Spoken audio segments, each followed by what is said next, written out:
क्या आप तैयार हैं अपनी सबसे डरावनी यात्रा पर जाने के लिए, जहां हर कदम, हर सांस आपको और करीब लाती है मौत के उस रहस्यमय संसार से।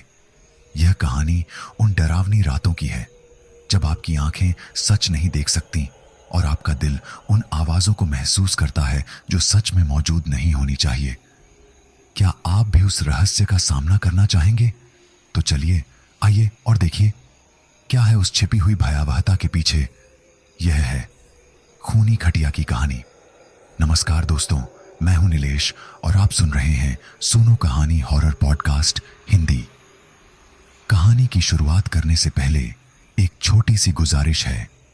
आप में से कई मेरे दोस्त लोग कहानी को तो एंजॉय करते हैं लेकिन वीडियो लाइक नहीं करते, तो आपसे रिक्वेस्ट है कि हमारा मोटिवेशन बनाए रखने के लिए वीडियो लाइक करके हमसे जुड़ जाइए। धन्यवाद। तो आइए ज्यादा समय बर्बाद न करते हुए सुनते हैं आज की यह कहानी। कबाड़े वाला की आवाज लगाते हुए प्रमोद गली से गुजरा। शाम हो चली थी। उसने सोचा, अब दुकान पर चला जाऊं, अब कौन कबाड़ा बेचेगा। उसने ठेला दुकान की ओर बढ़ा दिया। आधे घंटे ठेले को खींचने के बाद थका हारा वह कबाड़े की दुकान पर पहुंचा। दुकान का मालिक अलसीराम बोला, अरे प्रमोद, जल्दी आ गया तू आज। प्रमोद ठेले से सामान उतारते हुए, अरे भैया, आज कुछ थक गया हूं, धूप बहुत तेज थी। अलसीराम, अरे तू इतनी मेहनत करता है, ग्लूकोज रखा कर साथ में। प्रमोद, माधवी प्रमोद की पत्नी भी यही कह रही थी, कल ले लूंगा बाजार से। अलसीराम एक बोरी की तरफ इशारा करते हुए, हाँ और सुन, ये बोरा ले जा और वो कूड़े का ढेर है ना, वहीं डाल देना, तेरे घर के रास्ते में पड़ेगा। प्रमोद बोरा उठाकर ठेले पर रख लेता है। अलसीराम, कुछ पैसों की जरूरत हो तो ले ले, हिसाब तेरा मैं कल करूंगा, आज जल्दी घर जाना है। प्रमोद, कोई बात नहीं, कल दे देना। ठेला लेकर वह घर की ओर बढ़ जाता है। रास्ते में कूड़े का ढेर पड़ता है। प्रमोद बोरा उठाकर कूड़े पर डालता है और थोड़ा अंदर की तरफ फेंकता है ताकि कूड़ा सड़क पर ना आ जाए। अब तक सूरज छिप चुका था। बोरा खाली कर जैसे ही वह पीछे मुड़ता है, उसे लगता है कूड़े में कुछ चमक रहा है। वह उस तरफ गौर करता है और कूड़ा हटाता है। वहां एक लंबा सा बांस पड़ा था, मगर वह बहुत कीमती लग रहा था। जैसे ही वह उसे उठाता है, उसकी चमक खत्म हो जाती है। बांस खाट का लग रहा था, दोनों तरफ से छिल्ला हुआ था। उसने नीचे देखा तो वैसा ही एक और बांस दबा पड़ा था। उसने दोनों बांस उठाए तो उसे 2 बांस और मिले। वह समझ गया कि कोई पूरी खटिया खोलकर यहां फेंक गया है। फिर उसने उसके पाए भी खोजे। थोड़ी मशक्कत के बाद मजबूत 4 पाए भी मिल गए। प्रमोद खुद से बोला, चलो ये बढ़िया रहा, पूरी खाट मिल गई, अब इसे जोड़कर बुन लूंगा, आराम करने को एक खाट हो जाएगी घर पर। उसने बांस और पाए सब उठाए और घर की ओर चल दिया। घर पहुंचकर माधवी से बोला, देख आज मुझे कूड़े के ढेर में क्या मिला। ये क्या उठा लाए हो, पूरी टूटी हुई खटिया। अरे टूटी नहीं है, बस ढीली होकर खुल गई होगी, कोई अमीर आदमी फेंक गया होगा, मैं कल इसको ठीक करूंगा। माधवी बांस को छूते हुए, सुनो ये तो बहुत मजबूत लग रहे हैं और पुराने भी, और पाए देख, खटिया बन गई ना तो सालों चलेगी। माधवी पाए को उठाकर, यह भी बहुत भारी है, कुछ टूटा तो है नहीं इसमें, कैसे फेंक गया कोई। अरे मैंने देखा है, जब लोग नया घर बनवा लेते हैं तो पुराने और भारी सामान या तो कबाड़े में बेच देते हैं या फेंक देते हैं। हमें क्या, चल तू खाना लगा, भूख लगी है। छोटी प्रमोद की 8 साल की बेटी कहाँ है? रमेश काका, प्रमोद के चाचा जो साथ ही रहते हैं, दुकान तक ले गए हैं। तभी रमेश काका छोटी को गोद में लेकर घर में आते हैं। प्रमोद, चाचा राम राम। रमेश काका, राम राम लाला। छोटी को गोद से उतारकर बांस उठा लेते हैं। ये कहां से उठा लाया? प्रमोद, खाट बनाऊंगा तुम्हारे लिए, तुम जो आंगन में पड़े रहते हो अब खाट पर सोया करना। रमेश काका, अरे वाह बहुत बढ़िया, तू बस इसे जोड़ देना, बुन मैं लूंगा। प्रमोद, हाँ चलो ठीक है, हाथ धो लो, खाना खाते हैं। सारे लोग एक साथ खाना खाते हैं। रमेश काका, बहू कल पालक बना लो, मन कर रहा है। माधवी, चाचा पालक अब कहां गर्मी में मिलेगा। प्रमोद, अरे सब मिल जाता है, मैं कल ले आऊंगा, बना देना। छोटी, मुझे नहीं पसंद है पालक। रमेश काका हंसते हुए, तो बिटिया क्या खाएगी? छोटी, आलू। रमेश काका, तो पालक आलू बनवाते हैं। पालक मैं खा लूंगा, आलू तू खा लेना, ठीक है? छोटी, ठीक है। खाना खाकर सब सो जाते हैं। रात में करीब 2 बजे माधवी के कान में चर्र की आवाज आती है। माधवी गौर से सुनती है। आवाज लगातार आ रही थी। वह उठी और बाहर आई तो देखा काका सो रहे हैं। आवाज अब नहीं आ रही थी। जैसे ही वह पीछे मुड़ी, सारे बांस और पाए हवा में उठ गए। एकदम से वह फिर मुड़ी तो सब ठेले पर अपनी जगह ही रखे थे। फिर माधवी जाकर सो गई। बांस और पाए हवा में उठे और खुद ही ऐंठने लगे, जैसे अपनी सालों की जकड़न दूर कर रहे हों। 2 बांस उठकर सोते हुए काका के ऊपर आए और सीधे खड़े हो गए। पीछे पीछे और 2 बांस और 4 पाए भी आ गए। सबके सब काका के ऊपर हवा में लटके लहर रहे थे, मानो वो काका को पहचान रहे हों। अगली सुबह जब प्रमोद जगा तो उसने काका के आसपास बांस और पाए गिरे हुए देखे। उसने आश्चर्यचकित होकर काका को जगाया। काका, काका। काका अंगड़ाई लेते हुए, क्या हुआ लाला? उठकर बैठ जाते हैं। काका, तुमने ये बांस और पाए क्यों फैला रखे हैं अपने चारों तरफ? काका चारों तरफ देखते हुए, अरे लल्ला, ये तो मैंने नहीं रखे, मैं तो ऐसे ही सो गया था रात को। अरे तुम रहने दिया करो, हर रात लगा के सोते हो, रात में देख रहे होगे और ऐसे ही सो गए। काका सर खुजाते हुए, मुझे कुछ ध्यान तो नहीं आ रहा है, पर हो भी सकता है। तू तो जानता ही है मुझे बिना पिए कहाँ नींद आती है। हाँ समझ रहा हूं। सारे बांस और पायों को एक जगह रख देता है। प्रमोद नहा धोकर तैयार होता है और माधवी को आवाज लगाता है, माधवी, छोटी गई क्या स्कूल? माधवी, नहीं, बस तैयार कर रही हूं। प्रमोद, अरे आज हम छोड़कर आएंगे छोटी को। काका बीच में ही बोलते हैं, क्यों, आज काम पर नहीं जा रहा? प्रमोद, नहीं काका, आज छोटी को छोड़कर आपकी खाट तैयार करूंगा। काका, बहाने मत लगा, छोटी को मैं छोड़कर आ रहा हूं, तू तब तक खाट बना, फिर दिन में मैं बना लूंगा और तू अपने काम पर निकल जाना। प्रमोद, ठीक है काका। काका छोटी का बैग लेकर उसकी उंगली पकड़कर स्कूल के लिए निकल जाते हैं। प्रमोद भी हथौड़ा आदि लेकर खाट के बांस पाए जोड़ने लग जाता है। चारों तरफ के बांस व पाए जोड़कर खाट तैयार कर देता है। तभी काका आ जाते हैं। अरे वाह, तूने तो बड़ी जल्दी कर दी ये तैयार। कोई कमी नहीं थी इसमें काका, जैसे पहले से ही तैयार हो, बस जोड़नी ही थी। चल अब तू काम पर निकल, मैं बुनवा लूंगा। तुम मत बुनवाना इसे, मैं कल खुद बुनूंगा, आज निबाड़ ले आऊंगा इसके लिए। चल ये भी ठीक है। खाट को एक कोने में खड़ा करके अपना टिफिन उठाकर प्रमोद ठेला लेकर निकल जाता है और अलसीराम सेठ की दुकान पर पहुंचता है।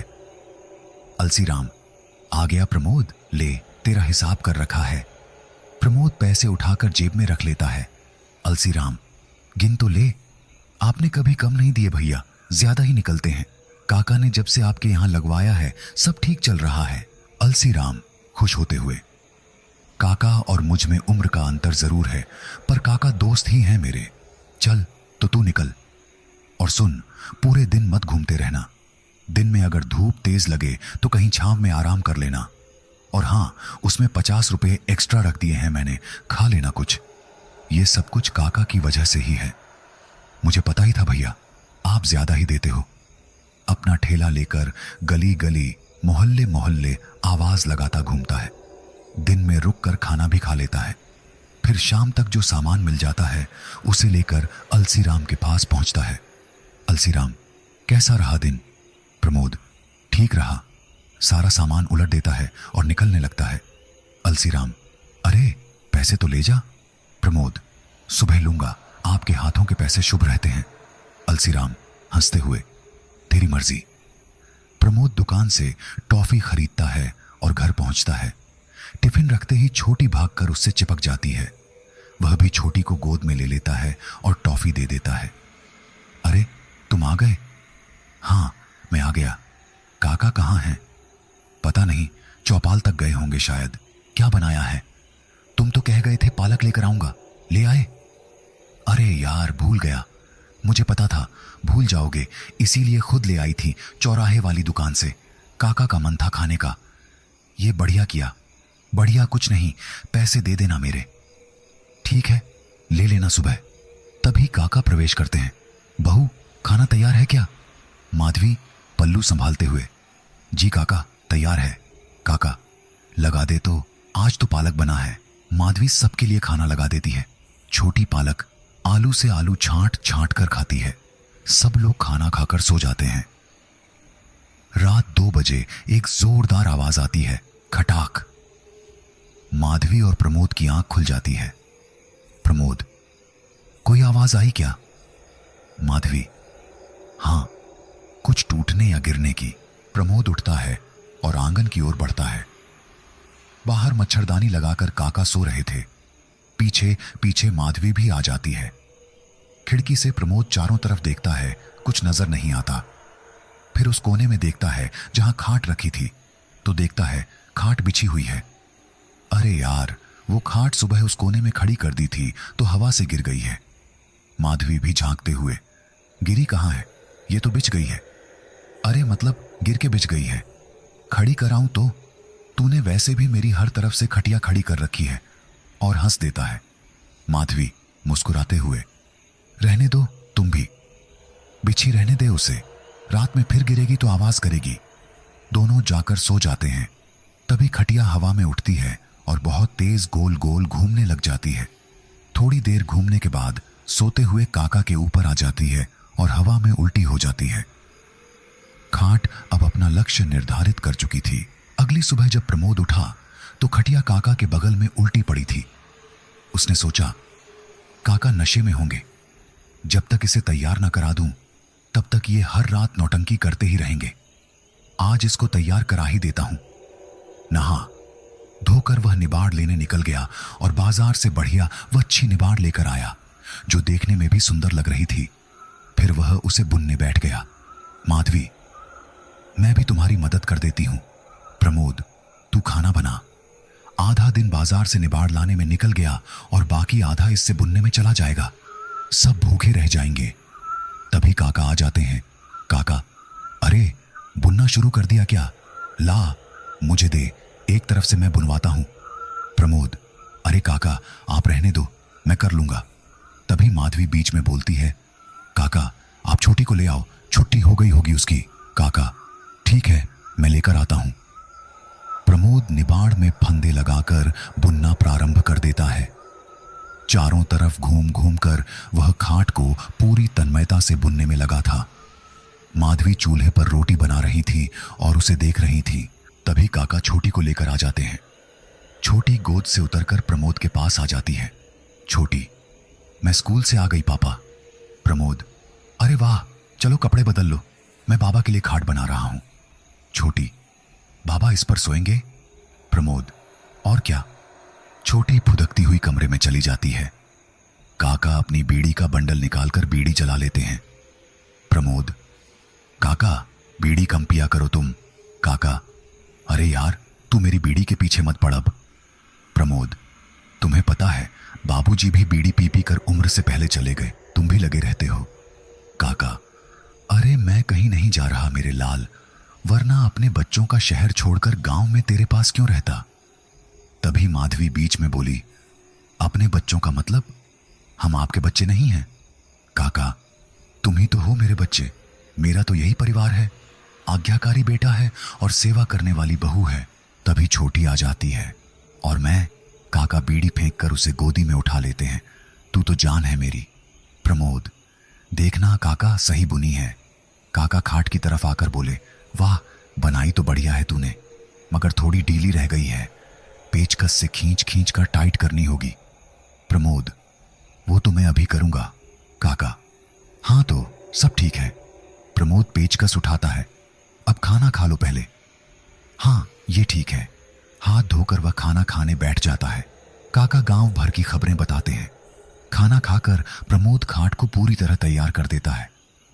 बड़ी सुंदर लग रही है ये तो, देखा कोई नहीं कहेगा कि ये कूड़े से मिली थी। अरे तुम भी भूल जाओ, ये कहना बहुत महंगी खरीदी है। वैसे लग बड़ी नायाब रही है ये। और क्या, रात में काका का बिस्तर उस खाट पर लगाया गया और मच्छरदानी लगाकर काका लेट गए। प्रमोद, और काका ठीक हो? काका, बढ़िया, बहू से कह दो एक लोटा पानी और रख दे बस। प्रमोद ने एक लोटा पानी भरकर ढक दिया और काका की खाट के नीचे रख दिया। फिर वह सोने चला गया। रात को 2 बजे खाट हवा में उठी और गोल गोल घूमने लगी। काका को जब समझ आया तब तक मच्छरदानी बिखर चुकी थी और खाट जमीन से 4 फुट ऊपर थी। काका घबराए से खाट की पाटी को पकड़े बैठे थे। खाट साएं साएं की आवाज के साथ लगातार तेज घूम रही थी। काका चीखने की कोशिश कर रहे थे पर आवाज नहीं निकल पा रही थी। अचानक खाट रुक गई। काका चक्कर खाकर खाट से नीचे उल्टे गिर गए और चोटिल हो गए। काका ने सामने देखा तो खाट बिल्कुल सीधी उनके सामने प्रतिद्वंदी की तरह खड़ी थी। वे घबराए और लाचार से उसे देख रहे थे। खाट एकदम से उनके ऊपर गिरी मगर काका करवट लेकर बच गए। अब काका जमीन पर भौचक्के से आधे लेटे पड़े थे। उनकी सांस फूल रही थी। खाट फिर से हवा में खड़ी हो गई। काका हाथों से उसे रोकने की कोशिश करने लगे मगर खाट इतनी भारी थी कि वे उसके नीचे दब गए। खाट उल्टी होकर उनके ऊपर गिरी और सिरहाने वाला बांस काका के सिर में लगा। सिर फटकर लहूलुहान हो गया। काका वहीं गिर गए और खाट भी उनके ऊपर ही थी। अगली सुबह जब प्रमोद उठा तो बरामदे का नजारा देख कांप गया। वह भागकर काका के पास पहुंचा तो देखा कि काका उल्टे पड़े थे और सिर लहूलुहान था। खाट एक ओर पड़ी हुई थी। उसने चीखकर माधवी को बुलाया। माधवी भी बाहर आई और काका की ऐसी हालत देख बिलख उठी। जल्दी ही पड़ोसी इकट्ठा हो गए। काका के सिर पर कपड़ा बांधकर उन्हें अस्पताल ले जाया गया। डॉक्टर ने काका को मृत घोषित कर दिया।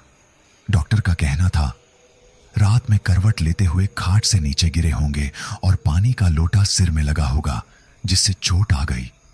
नशे में तो रहते ही थे तो बेहोश हो गए और खून ज्यादा बहने से मौत हो गई। प्रमोद रोता बिलखता सा काका को घर ले आया और सभी रिश्तेदारों को सूचना दे दी। पूरा घर करुण क्रंदन से गूंज उठा। फिर काका को श्मशान ले जाया गया और उनका अंतिम संस्कार कर दिया गया। शाम तक प्रमोद घर लौटा और मायूस होकर बैठ गया। माधवी ने कहा, कुछ खा लो। प्रमोद बोला, मुझे भूख नहीं है, तू खा ले और छोटी को भी खिला दे। माधवी मायूस होकर अंदर चली जाती है। प्रमोद बहुत देर वहीं बैठा रहता है और काका को याद करता रहता है। तभी अलसीराम आता है। अलसीराम ने सांत्वना देते हुए कहा, प्रमोद, ये कैसे हो गया? प्रमोद ने कहा, भैया, रात को अच्छे से सोए थे और सुबह मुझे छोड़कर चले गए।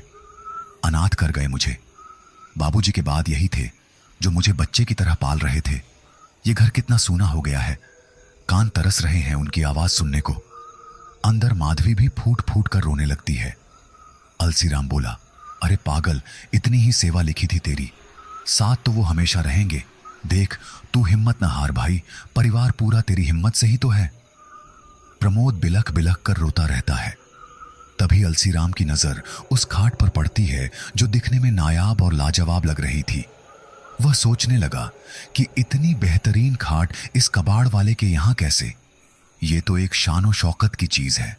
वह उठकर खाट पर बैठ जाता है और उसकी निबाड़ और पायों पर हाथ फिराता है। खाट की मजबूती को भांप लेता है। खाट पर हाथ फिराते हुए अलसीराम को प्रमोद देख लेता है। अलसीराम ने कहा, चलता हूं प्रमोद, तू ख्याल रख अपना, किसी चीज की जरूरत हो तो बता देना। प्रमोद ने कहा, भैया, आपको यह खाट पसंद है? अलसीराम ने पूछा, क्या हुआ? प्रमोद बोला, अगर आपको यह पसंद है तो ले जाइए इसे। अलसीराम ने कहा, अरे नहीं भाई, मुझे जरूरत नहीं है। प्रमोद ने कहा, देखो भैया, या तो ले जाओ इसे, नहीं तो मैं इसमें आग लगा दूंगा। अलसीराम बोला, अरे अरे, कैसी बात कर रहा तू, थोड़ा सब्र रख। प्रमोद ने कहा, काका के लिए लाया था इसे, अब वो नहीं रहे तो ये भी नहीं चाहिए मुझे, बाहर फेंको इसे। अलसीराम ने कहा, अरे ठीक है, मैं इसे उठवा लेता हूं, जो तेरे पैसे बने वो तू ले लेना, मगर नाराज मत हो, ठीक है। अलसीराम 2 लड़के लगाकर उस खाट को उठवा लेता है। माधवी और प्रमोद को उस खाट से अब कोई मोह नहीं था। दोनों अपने उजड़े हुए संसार को आंखों में भरे खाट को जिम्मेदार मान चुके थे, जो सच भी था। अलसीराम मन ही मन खुश था कि अब इस खाट को अपनी बैठक में रखेगा सजा के और प्रमोद को कुछ पैसे दे देगा। ये सौदा उसके मन को भा रहा था। अलसीराम घर पहुंचा और टेम्पो से खाट उतरवाई। अलसीराम की पत्नी शोभा ने पूछा, ये खाट कहां से उठा लाए? अलसीराम ने पूरी कहानी बता दी। शोभा चौंकते हुए बोली, तुम गमी से खाट ले आए? अलसीराम ने कहा, अरे अभी वो दुख में है इसलिए दे दी, कल जब होश में होगा तब थोड़े ही देगा, इसलिए मैं आज ही उठा लाया। शोभा ने कहा, तो आज इसको बाहर ही रहने दो, गमी के घर से आई है, कल इसको धो पोंछ कर अंदर डलवा दूंगी। अलसीराम ने कहा, तब तक पीछे वाली कोठरी में रखवा देता हूं। शोभा बोली, हां ये ठीक है। खाट को पीछे वाली कोठरी में रखवा देता है। जैसे ही रात के 2 बजते हैं, अलसीराम को चर्र मर्र की आवाज सुनाई देती है। अलसीराम शोभा को जगाते हुए कहता है, शोभा शोभा कुछ आवाज आ रही है क्या? शोभा बोली, चूहा होगा, हमको सोने दो, थक गए हैं बहुत। अलसीराम भी आंख बंद कर सो जाता है। उधर कोठरी में खाट हवा में उठ चुकी थी और बहुत तेजी से गोल गोल घूम रही थी, साये साये की आवाज के साथ, जैसे अपनी मंजिल और नया शिकार पाकर हर्षित हो रही हो। अगली सुबह शोभा जब पीछे वाली कोठरी में गई तो कोठरी का सारा सामान तितर बितर था और खटिया भी एक तरफ उल्टी पड़ी हुई थी। वह भागकर अलसीराम के पास गई।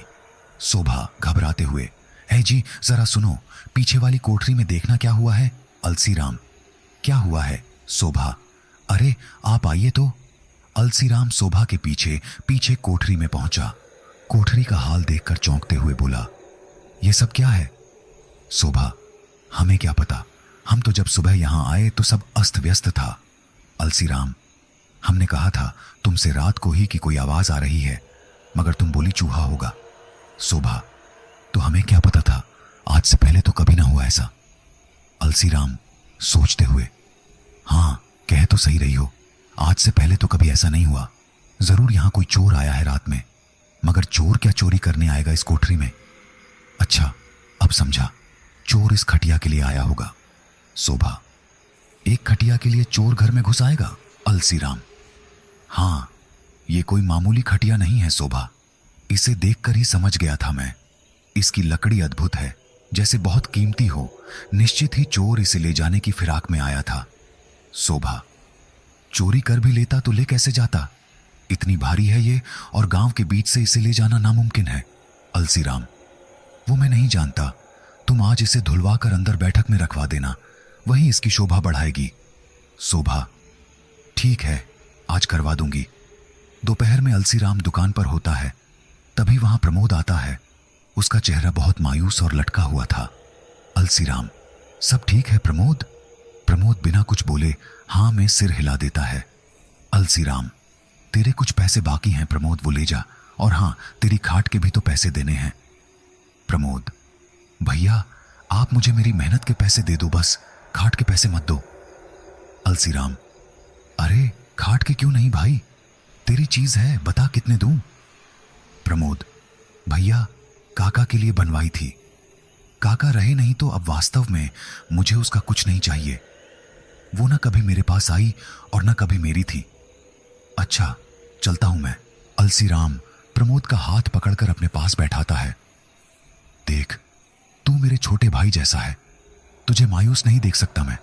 काका की उम्र हो गई थी, आज नहीं तो कल जाना ही था, मगर यह भी सच है कि इस तरह नहीं जाना था। पर भाई तू खुद को संभाल, माधवी और छोटी तेरे ही तो भरोसे हैं। ये कुछ पैसे रख और अपने आप को संभाल। प्रमोद पैसे लेकर घर की ओर निकल जाता है। शाम को अलसीराम घर पहुंचता है तो बैठक में खटिया और उस पर बिछा बिस्तर देखकर प्रफुल्लित हो उठता है। अलसीराम, शोभा, ओ शोभा। शोभा, हां क्या हुआ? अंदर से बैठक में आ जाती है। अलसीराम, वाह बहुत बढ़िया बिछाया है इसे, अब देखो जो कोई भी देखेगा कहेगा वाह लाला जी क्या बैठक रोशन की है। शोभा, बैठक में 4 चांद तो लग गए हैं। अलसीराम, तुम्हें यह बात तो माननी होगी, पारखी नजर है तुम्हारे पति की। शोभा इतराते हुए, यह तो हम जानते हैं, पारखी ना होते तो हमसे शादी क्यों करते। अलसीराम, अरे वाह अपनी तारीफ खुद ही कर ली। शोभा, चलिए हाथ धोकर आइए, खाना लगा देते हैं, दोनों लोग खाना खाते हैं। अलसीराम, हम तो आज इस खटिया पर ही सोएंगे। शोभा, क्यों, ऐसा क्यों? अलसीराम, अरे हमारा राजशाही पलंग होगा यह। शोभा, आप भी कुछ भी बोलते हैं। अलसीराम का बिस्तर खाट पर ही लगा दिया गया। वह चौड़ा होकर आराम से खाट पर लेट गया और खुद ही बोला, वाह क्या बात है, मजा आ गया। थोड़ी देर में ही उसे गहरी नींद लग गई। रात में तीसरे पहर जब अलसीराम ने करवट लेनी चाही तो वह करवट न ले सका। ऐसा लगा जैसे उसे किसी ने बांध दिया हो। उसकी समझ में कुछ नहीं आया। उसने हाथ पैर हिलाने की कोशिश की, मगर गर्दन के सिवा शरीर का कोई हिस्सा न हिला पाया। अब तक वह पूरी तरह जग चुका था। उसने पूरे दम से खुद को हिलाया तो खाट थोड़ी सी हिल गई। उसने गर्दन उठाकर देखा तो उसका पूरा शरीर खाट की निबाड़ में ढंसा हुआ था और वह पूरी तरह बंधा हुआ था। वह अंदर तक कांप गया। उसने चिल्लाने की कोशिश की मगर आवाज न निकली। उसने डर के मारे छटपटाना शुरू कर दिया। अब खाट उसको लेकर हवा में उठी और बहुत तेज गोल गोल घूमने लगी। अलसीराम सकपकाया सा छटपटा रहा था। अचानक खाट उल्टी हो गई और कांच की मेज के ऊपर आ गिरी। अब अलसीराम के नीचे कांच की पूरी मेज थी और उल्टी खाट उसको लेकर छत से लग चुकी थी। दूसरी ओर प्रमोद घर में शांति से बैठा होता है। तभी माधवी आती है। माधवी, अब आप संभालो भी खुद को। छोटी को देखो, आपको देखकर वह भी चुप चुप रहने लगी है। प्रमोद गीली आंखों को पोंछते हुए, यार काका उस खाट से गिरे होंगे। उस रात मैंने ही पानी का लोटा रखा था खाट के नीचे, क्या पता था कि वही लोटा काका की जान ले लेगा। माधवी, होनी को कौन रोक सकता है, चलो उठो, अब नहा धो लो। उधर अगली सुबह अलसीराम के घर में कोहराम मचा हुआ था। अलसीराम बेहोश एक लाश की तरह कमरे में पड़ा था। पूरे शरीर पर खरोंचें थीं। खाट अपनी जगह पर थी। जल्द ही यह बात प्रमोद तक पहुंची और वह भी अलसीराम के घर की ओर भाग लिया। वहां पहुंचा तो अलसीराम को एम्बुलेंस में डाला जा चुका था। वह किसी की गाड़ी पर बैठकर एम्बुलेंस के पीछे पीछे अस्पताल पहुंचा। अब प्राथमिक उपचार से अलसीराम को थोड़ा होश आ चुका था।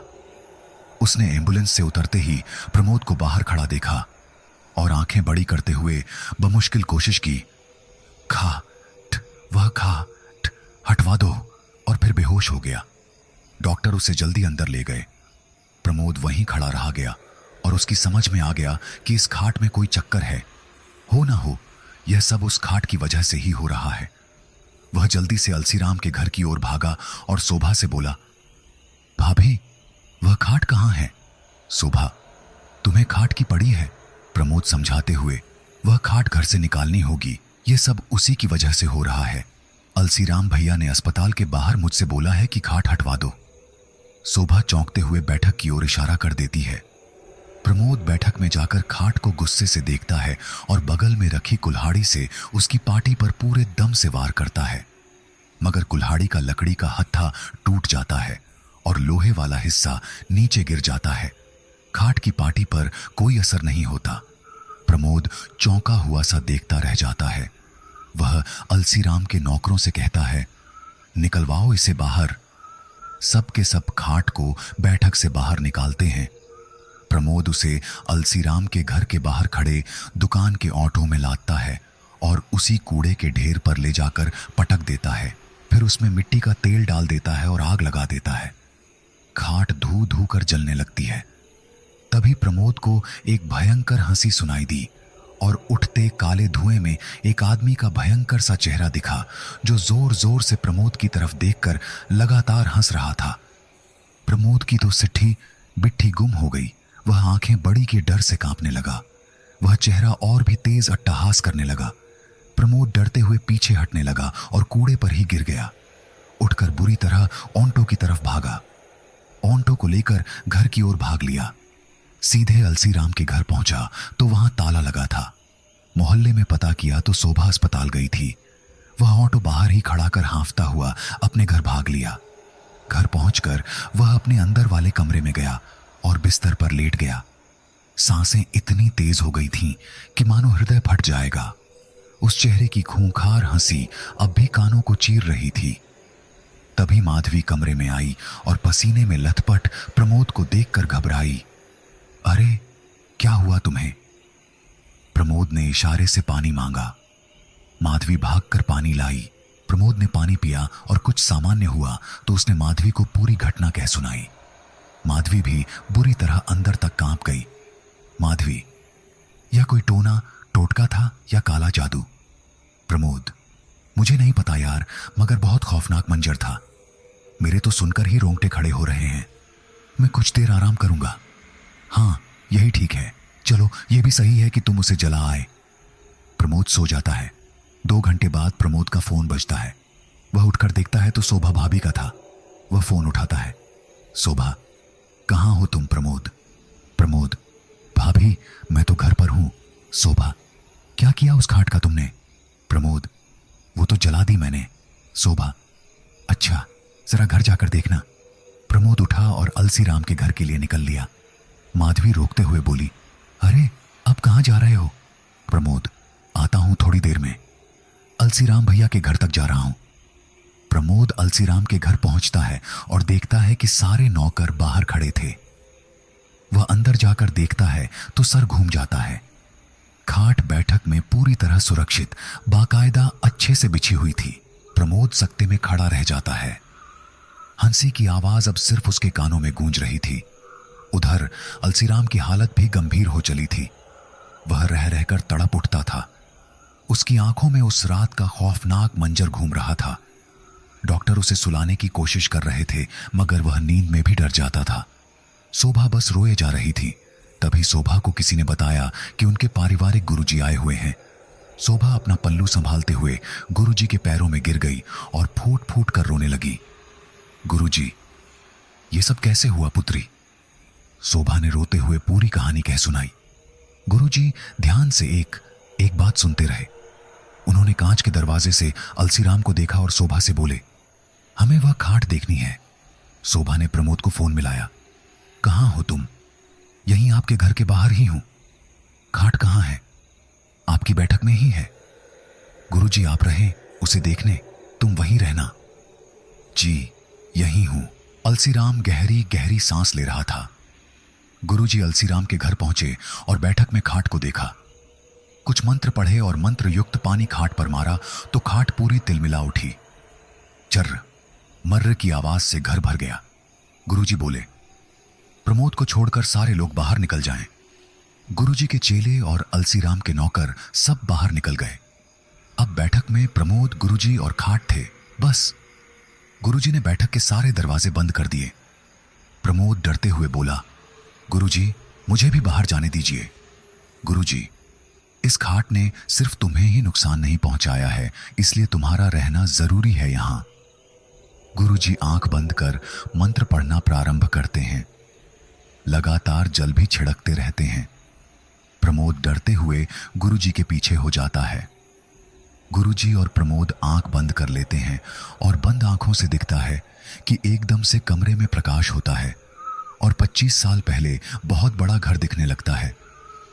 घर के आंगन में आम का पेड़ लगा हुआ है और 2 बच्चे भाग भाग कर उस पेड़ के चारों तरफ खेल रहे हैं। बच्चों के कपड़े और घर से लग रहा है बड़े घर के लोग हैं। तभी बड़ी बड़ी मूंछों वाला एक आदमी घर में आता है। उसके साथ 2 मजदूर भी हैं। मजदूर, ठाकुर साहब, यह पेड़ क्यों कटवाना चाहते हैं आप? यह तो आपके पिताजी ने लगाया था। ठाकुर, मेरे पिताजी ने ही लगवाया था और आज भी मुझे लगता है कि वो इसमें जिंदा हैं, मगर मुझे यहां एक बड़ा सा बगीचा बनवाना है, इसलिए इसे कटवा रहा हूं।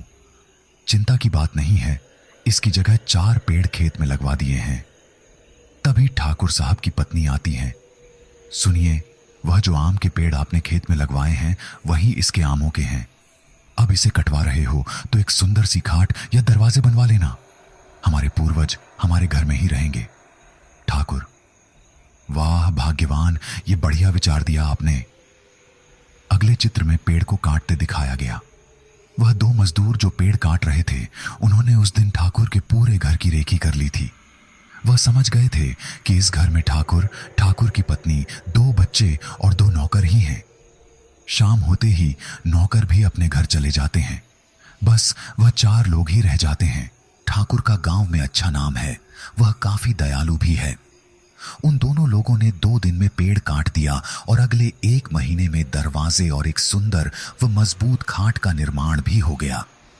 इस 1 महीने में वह ठाकुर के पूरे घर के रास्ते और दरवाजे जान चुके थे। काम पूरा होने के बाद ठाकुर ने उन्हें खूब पैसा दिया और आगे भी काम पर उन्हें ही बुलाने का वादा किया। मगर वह दोनों मजदूर कुछ और ही सोच रहे थे। उसी रात वे ठाकुर के घर में तड़ातड़ घुसे। जब वे छत पर थे तब ठाकुर पानी पीने रसोई में चला गया। उन दोनों मजदूरों ने सोती हुई ठकुराइन और बच्चों पर ताबड़तोड़ वार किए। किसी को हिलने और चीखने तक का मौका न मिला। दोनों मजदूरों ने लगातार कई कई वार किए। पूरा बिस्तर मांस के लोथड़ों और खून से भर गया।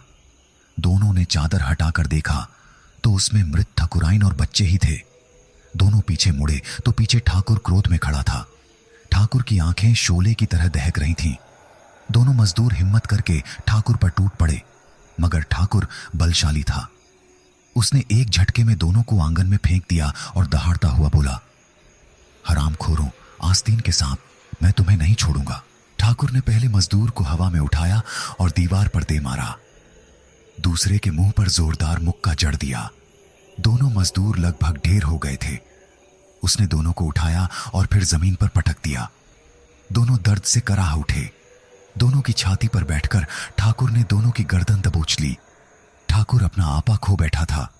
दोनों मजदूर छटपटाने लगे। उनकी सांसें रुकने लगीं। ठाकुर पूरी तरह उन पर हावी हो चुका था। तभी ठाकुर के सिर में पीछे से किसी ने एक जोरदार डंडा मारा और ठाकुर जमीन पर गिर गया।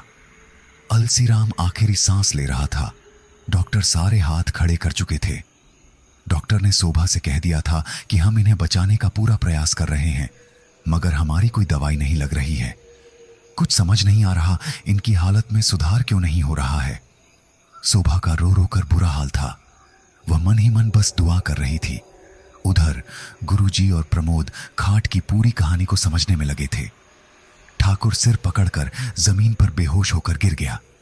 दोनों मजदूर खसते हुए उठे और उनमें से एक बोला, अलसी, तू यहां कैसे आया? अलसीराम तब बस 16 साल का था। अलसीराम, भूपेश काका, आपकी और रमेश काका की बातें मैंने आज निकलते पर सुन ली थी। मैं भी पीछे पीछे चला आया कि शायद ठाकुर के घर की लूट में कुछ पैसा मुझे भी मिल जाए।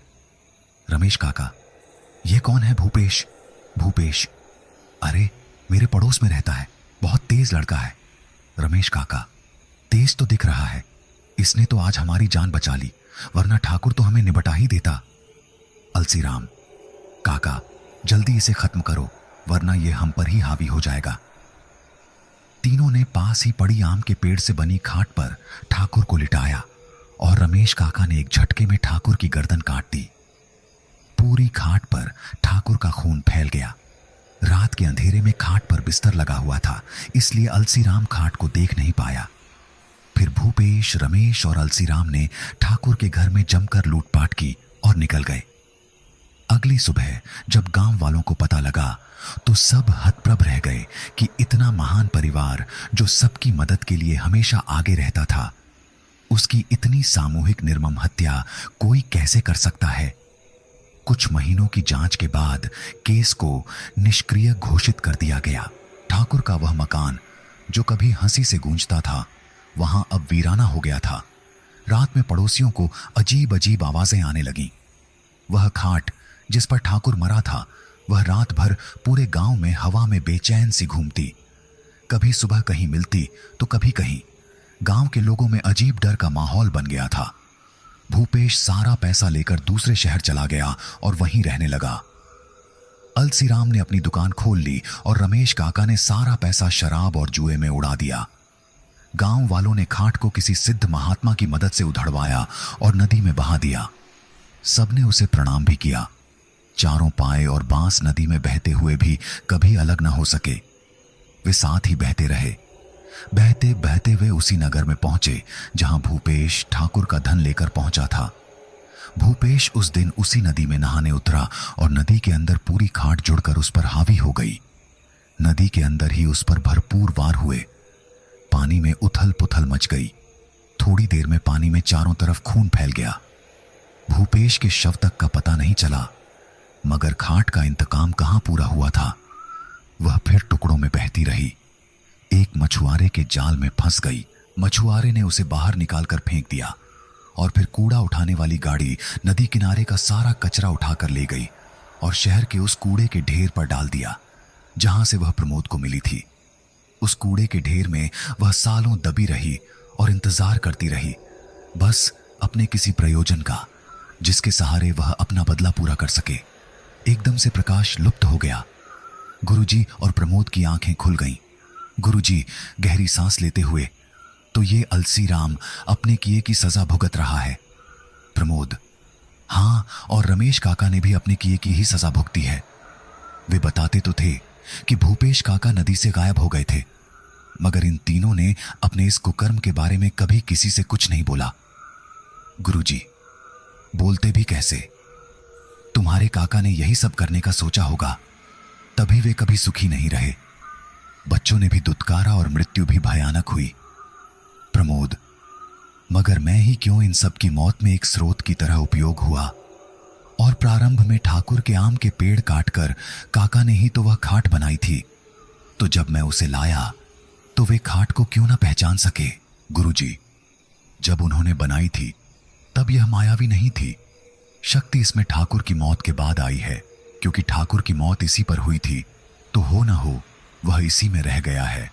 दूसरा, ठाकुर के पूर्वज की तरह थी यह खाट, और जब पूर्वज अपने सामने अपने खानदान को खत्म होते देखेंगे तो क्या अनर्थ करेंगे, तुम सोच भी नहीं सकते।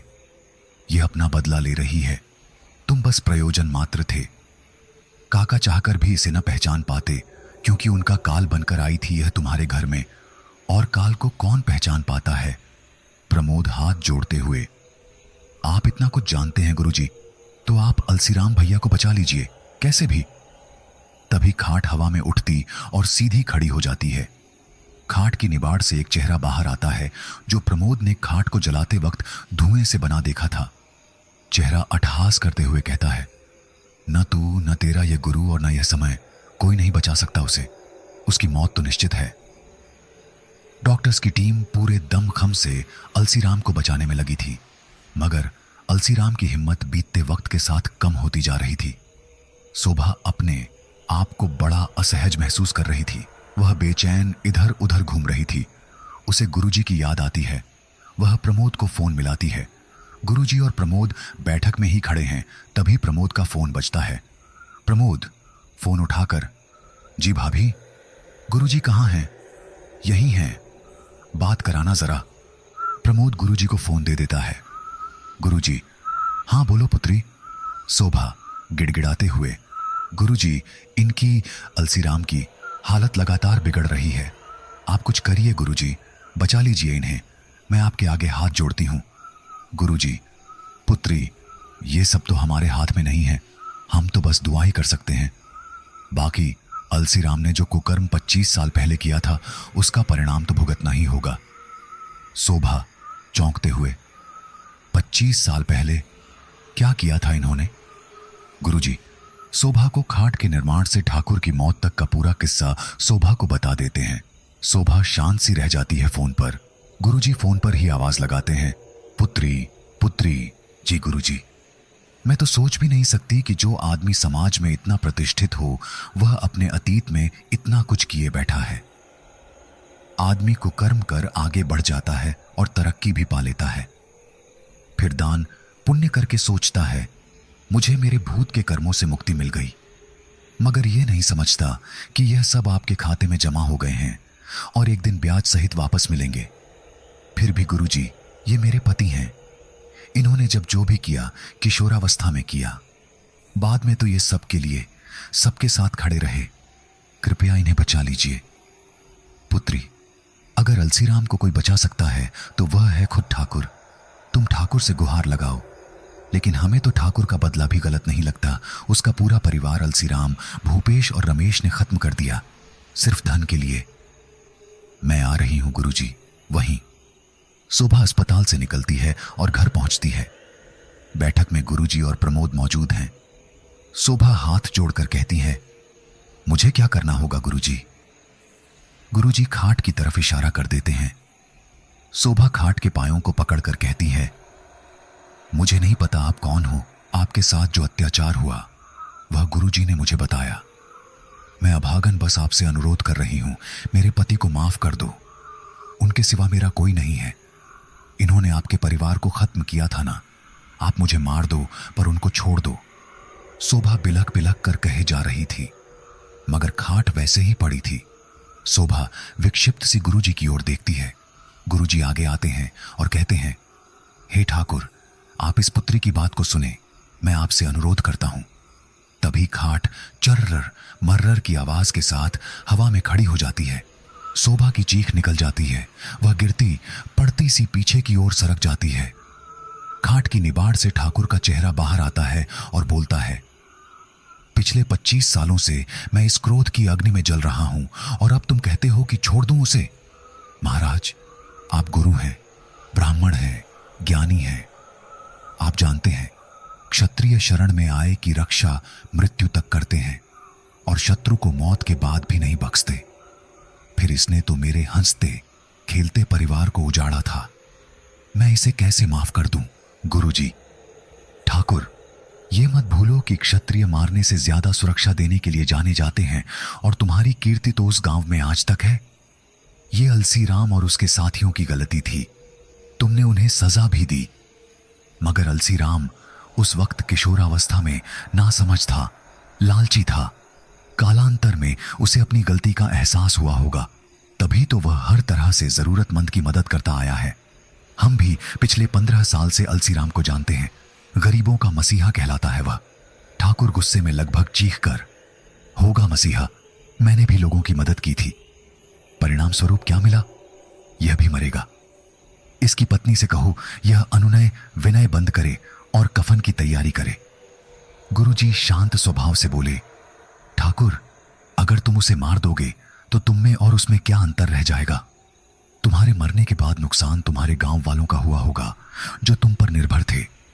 उसी तरह अलसीराम कई गरीबों का परिवार चलाता है, उनके बच्चों की फीस भरता है। पूछो प्रमोद से, अगर तुम उसे मार दोगे तो वो गरीब तो स्वतः ही मर जाएंगे। मैं तुम्हें भावनाओं में नहीं बांध रहा हूं, मगर ठाकुर, क्षमा से बड़ा क्या गुण हो सकता है? तुम क्रोध और प्रतिशोध की अग्नि में नित्य झुलसकर आज भी इस भौतिक संसार में फंसे हुए हो। मुझ बुजुर्ग ब्राह्मण की बात मानो, क्षमा कर दो उसे। मैं भी ठाकुर तुम्हारे हाथ जोड़ता हूं। ठाकुर गुर्राता है, आप पूजनीय हो महाराज, आप मेरे हाथ मत जोड़िए। मगर मैं जब भी पीछे देखता हूं अपने बच्चे और ठकुराइन दिखते हैं, मैं प्रतिशोध में जल उठता हूं। गुरुजी, अपने आप को शांत करने का क्षमा से बड़ा कोई उपाय नहीं है ठाकुर। बाकी उसकी सजा उसे ईश्वर देगा। तुम खुद को ईश्वर के श्री चरणों में अर्पण कर दो। ठाकुर, जा शोभा जा। महाराज जैसी पुण्यात्मा की बात को मैं नहीं ठुकरा सकता। ठाकुर, ज्ञानी से अलग नहीं चल सकता। छोड़ दिया तेरे पति को, माफ कर दिया अलसीराम को। भूल गया मैं अपने प्रतिशोध को, मगर उससे कहना कि गरीबों और जरूरतमंदों की मदद हमेशा करता रहे, वरना मैं फिर लौटूंगा। ये खाट भी मेरा बोझ ढोते ढोते थक गई है। मेरी वजह से ही ये खूनी खाट कहलाती है। अब इसको भी मुक्ति दे देता हूं। प्रमोद, जला देना इसे। चलता हूं महाराज, प्रणाम। खाट से एक चमकती सी रोशनी निकलती है और ऊपर उड़ जाती है। जैसे ही ठाकुर मुक्त हुआ, शोभा के फोन पर डॉक्टर का फोन आता है कि आप जल्दी अस्पताल आ जाइए। शोभा, गुरुजी और प्रमोद अस्पताल पहुंचते हैं। डॉक्टर बताते हैं कि अलसीराम की हालत बिगड़ गई थी। सांस लगभग रुक ही गई थी कि जाने क्या चमत्कार हुआ। अलसीराम को होश आ गया और हालत में भी काफी सुधार है। सारे लोग अलसीराम के कमरे में घुसते हैं। अलसीराम, मुझे माफ कर दीजिए, मैं आप सबका गुनहगार हूं। गुरुजी, माफी तो ठाकुर से मांगो जिनका परिवार खत्म कर दिया तुमने। अलसीराम, मैं जब तक बेहोश था गुरुजी, ठाकुर मेरे सपने में आता रहा।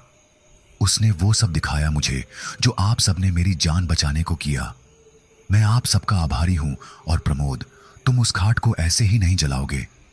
हम उसका पूरा विधिपूर्वक क्रियाकर्म करेंगे। मैं नासमझी में लालचवश बहुत गलती कर गया। मेरी समझ में कभी नहीं आया किससे माफी मांगूं। इसी कारण मैं फिर कभी तुम्हारे काका से नहीं मिला प्रमोद, क्योंकि हम दोनों कभी आपस में नजरें नहीं मिला पाते थे।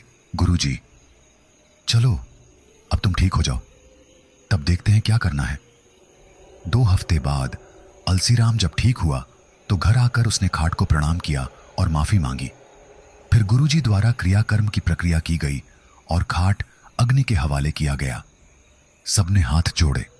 अलसीराम ने मन ही मन माफी मांगी और उसकी आंखों से पश्चाताप के आंसू बह निकले। प्रमोद ने अपने काका के दिल से माफी मांगी और उनकी आत्मा की शांति की प्रार्थना की। गुरुजी ने सभी आत्माओं को धन्यवाद दिया और आत्मा रूपी ऊर्जा को प्रणाम किया। खाट जल चुकी थी और साथ ही जल चुका था ठाकुर का क्रोध। अलसीराम, गुरुजी, आपको मुझसे नफरत हो गई होगी ना? गुरुजी, तुम जब समझदार हुए तब बदल चुके थे अलसीराम, और जहां तक हम तुम्हें जानते हैं तुमने हमारी जानकारी में कभी किसी का दिल नहीं दुखाया। यही कारण था कि हम ठाकुर की आत्मा से तुम्हारे प्राण छोड़ने के लिए विनय कर रहे थे। मगर याद रखना अलसीराम, अतीत पीछा नहीं छोड़ता।